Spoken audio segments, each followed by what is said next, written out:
Kigali 250 uyu munsi turagaruka ku makuru ari kuvuga cyane mu myidagaduro.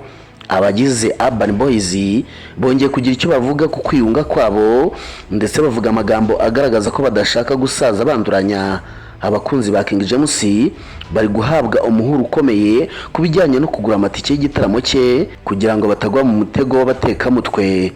Naho umuhanzikazi wo muri Tanzania Zuchu ari kuvugisha benshi ku mbuga nkoranyambaga nyuma yo gushyira hanze amafoto agaragaza ko atwite, bituma abantu bibaza iby'imikino amaze iminsi avuga ko yatandukanye na Diamond Platinum n'uburyo aheruka guhakana ibyo kubyara.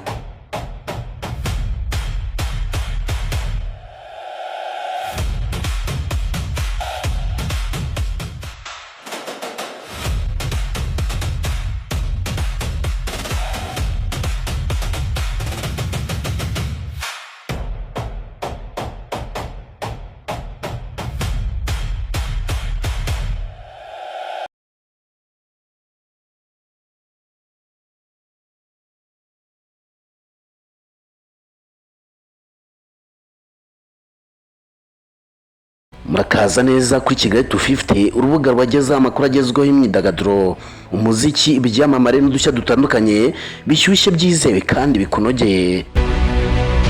Itsinda rya Urban Boys ritegerejwe mu gitaramo cya MTN Iwacu Muzika Festival kigomba kubera i Rubavu ku itariki ya 1/8/2026 ryatangaje ko kwiyunga kwaryo nyuma y'imyaka 8 kwaturutse ku kuba baritekerejeho bagasanga nta mpamvu yo gusaza batavuga rumwe. Ibi aba bahanzi babigarutseho mu kiganiro cyihariye bagiranye na Igihe ubwo bavugaga ku myiteguro y'igitaramo bazakorera mu karere ka Rubavu. Humble Jizzo yagize ati, nkunda kuvuga ko abadapfuye babonana, ikindi n'ibyishimo byinshi, twagarutse muri business ariko ikiruta byose ni ukongera kuba abavandimwe.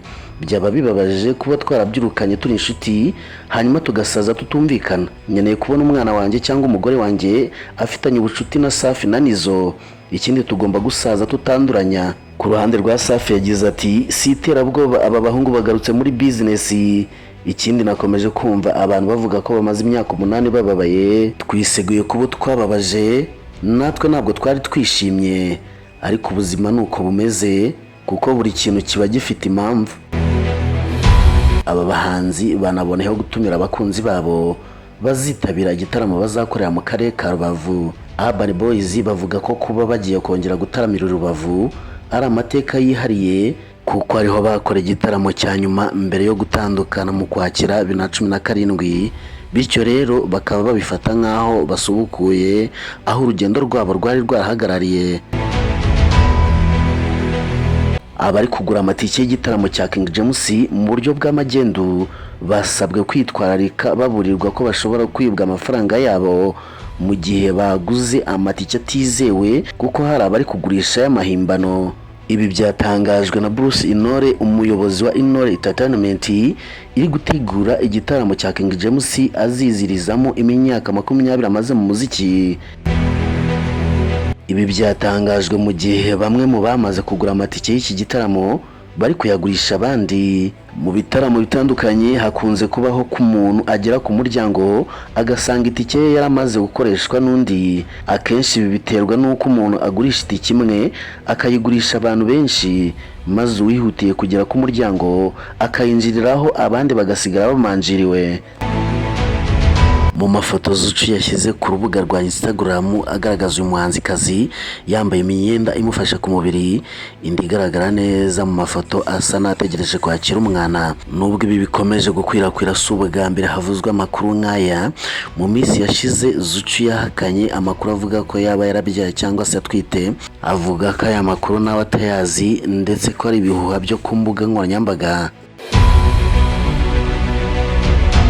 Ibi bije bikurikira indi nkuru ya Zuchu iherutse gutangaza ko yatandukanye n'umuhanzi Diamond Platinum bari bamaze igihe bakundana ndetse bakorana n'umuziki. Yavuze ko bahisemo gutandukana nyuma y'imyaka igera kuri 6 bamaze bari kumwe, buri wese agahitamo kwibanda ku buzima bwe n'ubw'umwuga w'umuziki.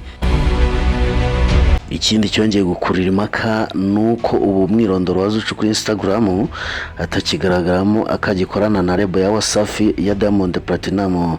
Zuchu winjiye mu muziki mu mwaka w'ibihumbi 2020 asinyiye Wasafi Record, yigaragaje nk'umwe mu bahanzikazi bafite izina rikomeye muri Afurika y'Iburasirazuba, ariko ubuzima bwe bwite bwabaye inkuru nini kubera urukundo rwe na Diamond Platinum.